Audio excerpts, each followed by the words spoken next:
प्रदेश के पूर्व मुख्यमंत्री भले ही इन दिनों बेड रेस्ट पर है, लेकिन वो विपक्ष की भूमिका बढ़ चढ़ कर निभा रहे हैं और इसके लिए उनका हथियार है सोशल मीडिया प्लेटफॉर्म एक्स। एक बार फिर पूर्व मुख्यमंत्री अशोक गहलोत ने सोशल मीडिया प्लेटफॉर्म पर एक पोस्ट करते हुए न केवल भजनलाल सरकार बल्कि प्रधानमंत्री मोदी तक के शिलान्यास किए गए पीकेसी ईआरसीपी योजना पर सवाल उठाए।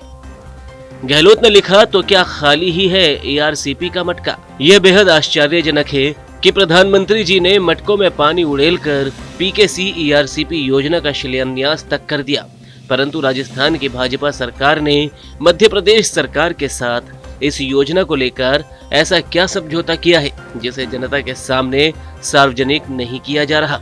इस समझौते की जानकारी लेने के लिए लगाई गई आरटीआई को राष्ट्रीय सुरक्षा को खतरा बताकर खारिज कर दिया गया है। अभी तक तो पीकेसी ईआरसीपी के नए समझौते को केवल राजस्थान की जनता के हितों के साथ ही समझौता माना जा रहा था, लेकिन अब ये राष्ट्रीय सुरक्षा के लिए भी खतरा सरकार द्वारा बताई जा रही है। भाजपा सरकार की ऐसी गतिविधियों से स्पष्ट होता जा रहा है कि पीकेसी ईआरसीपी के समझौते को येन केन प्रकरण छिपाया जा रहा है या इसमें कोई धांधली की जा रही है।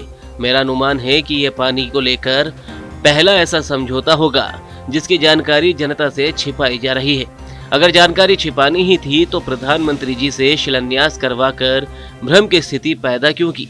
ईआरसीपी जनता के पैसों से बनने वाला प्रोजेक्ट है और प्रदेश की जनता ये जानने का पूरा अधिकार रखती है कि उनका पैसा कैसे खर्च किया जा रहा है और उन्हें अपने हक का पूरा पानी मिल रहा है या नहीं। राजस्थान हो या कोई अन्य राज्य, सभी के लिए पानी सबसे महत्वपूर्ण विषय है। भाजपा सरकार को अविलंब पीकेसी ईआरसीपी समझौता सार्वजनिक करना चाहिए। बता दें कि राजस्थान में इस योजना को लेकर सियासत कई सालों से चली आ रही है। 2023 के विधानसभा चुनाव में भी कांग्रेस ने इस योजना को लेकर बीजेपी को खूब निशाने पर रखा था।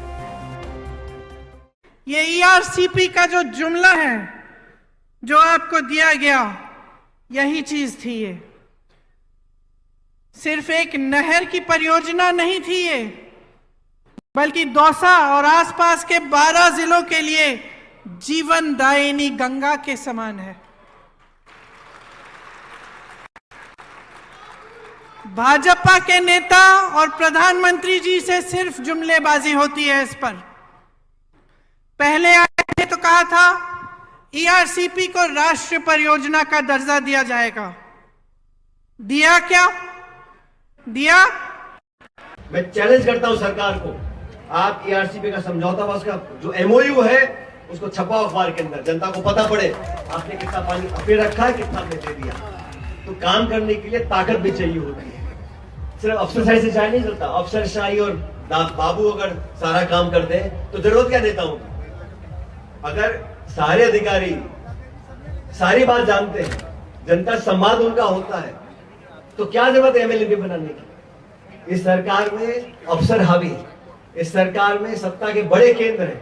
कोई किसी को ब्लैकमेल कर रहा है, कोई किसी को धमकी दे रहा है, कोई वक्तव्य दे रहा है, कोई भाषण दे रहा है, संगठन कुछ बोल रहा है, सरकार कुछ बोल रही है। प्रदेश ही नहीं, देश और दुनिया में पानी एक बड़ी समस्या है।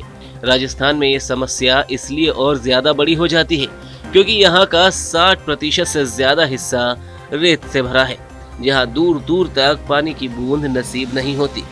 पानी की इसी समस्या को खत्म करने को लेकर सरकार बड़े बड़े चुनावी दावे भी करती रही है, मगर बीते साल 17 दिसंबर को प्रधानमंत्री मोदी ने राजस्थान में ईआरसीपी योजना का शिलान्यास कर पानी की समस्या को खत्म करने का बड़ा ऐलान किया था। पीएम मोदी ने राजस्थान में 46,000 करोड़ से ज्यादा रुपयों की 20 से ज्यादा परियोजनाओं का लोकार्पण किया था। माना जा रहा था कि ये राजस्थान की पानी की चुनौती का स्थायी समाधान निकालने का एक प्रयास है। इन परियोजनाओं से 3 बड़ी नदियों समेत 11 नदियों को आपस में जोड़ा जाएगा, जिनसे राजस्थान और मध्य प्रदेश के कई जिलों को लाभ होगा। इस परियोजना का नाम पार्वती काली सिंध चंबल ईआरसीपी है। इस परियोजना पर लगभग 1.2 लाख करोड़ रुपए का निवेश होने का अनुमान है। समझा जाता है कि यह प्रोजेक्ट अगले 7 से 8 साल में पूरा हो जाएगा, लेकिन योजना के शिलान्यास के 1 महीने के अंदर ही इस योजना को लेकर बड़ा खुलासा हुआ है। आपको बता दें कि ईआरसीपी के विवरण को लेकर एक RTI डाली गई थी, जिसको लेकर जवाब में सरकार ने जानकारी देने से ये कहते हुए रद्द कर दिया कि RTI अधिनियम 2005 की धारा 8(1)(a) का हवाला देते हुए राष्ट्रीय सुरक्षा, संप्रभुता, अखंडता और राज्य यानी भारत के रणनीतिक और आर्थिक हितों के लिए जोखिम अनुरोध को स्वीकार करने के कारणों के रूप में 28 जनवरी 2024 को केंद्र सरकार की पार्वती काली सिंध चंबल और राजस्थान सरकार की ERCP परियोजना को एकीकृत कर दिया गया। इस सहमति पत्र पर या MOU पर दिल्ली में केंद्र सरकार के मंत्री गजेंद्र सिंह शेखावत, राजस्थान के मुख्यमंत्री भजनलाल शर्मा और मध्य प्रदेश के मुख्यमंत्री मोहन यादव की उपस्थिति में हस्ताक्षर हुए। उस वक्त इस परियोजना से राजस्थान के 13 और मध्य प्रदेश के भी 13 जिले इस परियोजना से प्रभावित होते। बाद में दोनों राज्यों में नए जिले बनने से इन जिलों की संख्या बढ़ गई। अब राजस्थान के 21 और मध्य प्रदेश के 15 जिलों को इस महत्वाकांक्षी परियोजना का लाभ मिलेगा।